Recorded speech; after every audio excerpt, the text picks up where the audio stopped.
Things are going to change. Philip does like to look after us, he does. doesn't he? Thank you, Philip. Thank you very much.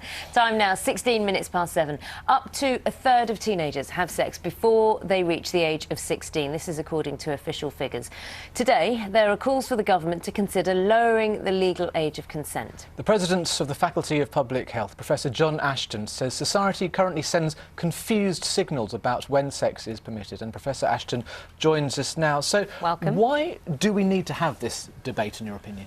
Well, we're in a bit of a mess really here. We've got increasing numbers of under 16s are having sex, particularly 14, 15-year-olds.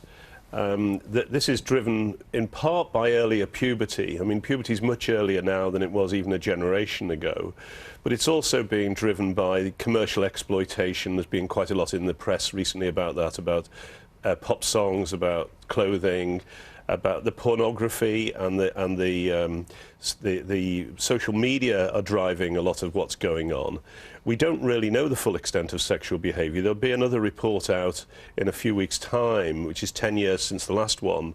But other kinds of sexual behaviour, including oral sex, seems becoming very common among younger teenagers. We need to have a much better debate about what's going on. Many other European countries have lower ages of consent. I mean, Denmark and Sweden particularly have 15 as an age of consent. The point I'm making really, I'm not saying we should have an age of consent of 15, I'm saying we need a proper debate about this. But if we did have 15, for example, we could probably draw a line in the sand and have a very clear message about the undesirability of sex under 15, and we could respond more helpfully and supportively with young people to negotiate those first sexual relationships and to protect them against the older males that we hear so much about in the press as well, who've been, leading young girls on and so on.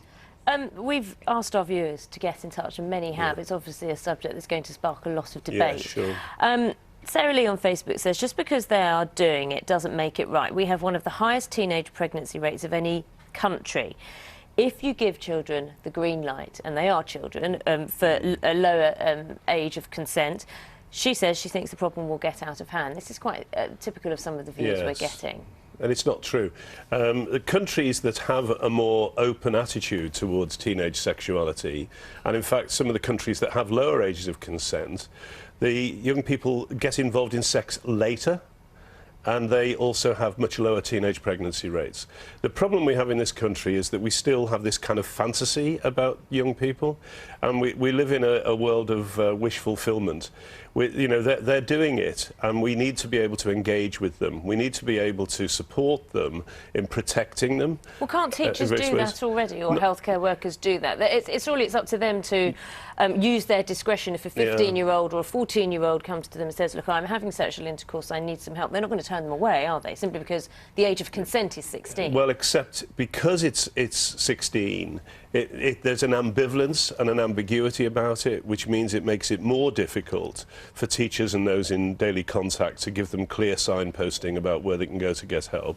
But you're raising another issue here as well, which is we need to put more resource into sexual and relationships education in the schools, and we need to professionalise it so that it's really well done. And the negotiation of your first adult relationship in your mid-teens sometime is something that will set the record for the rest of your life. And at the moment, youngsters are getting the most incredible messages from pornography, from social media. What we're seeing is more physical abuse and mental abuse in relationships. We're seeing very strange expectations that are coming from pornography about what to expect from relationships. And this needs to be corrected. It needs to be corrected by being able to have open discussions, in a sensible environment. And is that the key problem? Is that a lot of adults and parents just don't want to think about it? It's just awkward to even consider. It's a very British problem, which we share with the Americans, this problem of not want... I mean, I always say in Holland, it's normal for mothers and their daughters to talk about sex over the breakfast table. It's not the case in this country, generally speaking. We still have this prudish hangover, which leads to all sorts of trouble. And we really, I mean, what I'm calling for here, which has been unfortunately billed on the front page of the Sunday Times, me calling for an age of consent of 15, is we need a debate about it. And who should be involved in this debate? Everybody needs for it to be effective. And the youngsters themselves need to be involved. The parents need to be involved. The teachers who are having to deal with all sorts of issues in the classroom and don't quite know where they stand need to be involved. You know, we can't just close our eyes to what's going on and hope it'll go away. This is King Canute.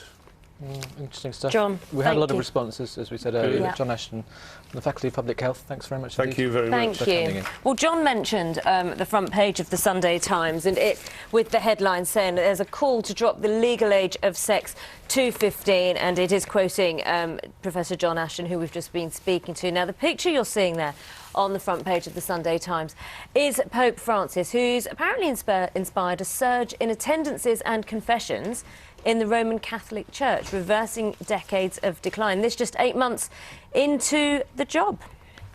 The front page of the Sunday Express: catastrophe, it says, on A&E wards. Overcrowding now so bad that patients will die, warns top emergency doctor. And a picture there of somebody who's thought to be another victim of the typhoon. The Observer is taking a look at climate change. Of course, we're talking about charities also saying today that because of the effects of Typhoon Hainan, this has raised fears over global warming, and the Philippines is leading the attack on the eve of key talks. And let's also see, we can see the picture of Lily Allen there, and she's talking in today's Observer on body image. She's talking about babies and blurred lines. And then at the bottom, we're seeing the NHS competition policy is blocking improved cancer treatment centres. And this is one, actually, that our newspaper reviewer is taking a look at as well. A new one joining us on the paper to tell it. Join us on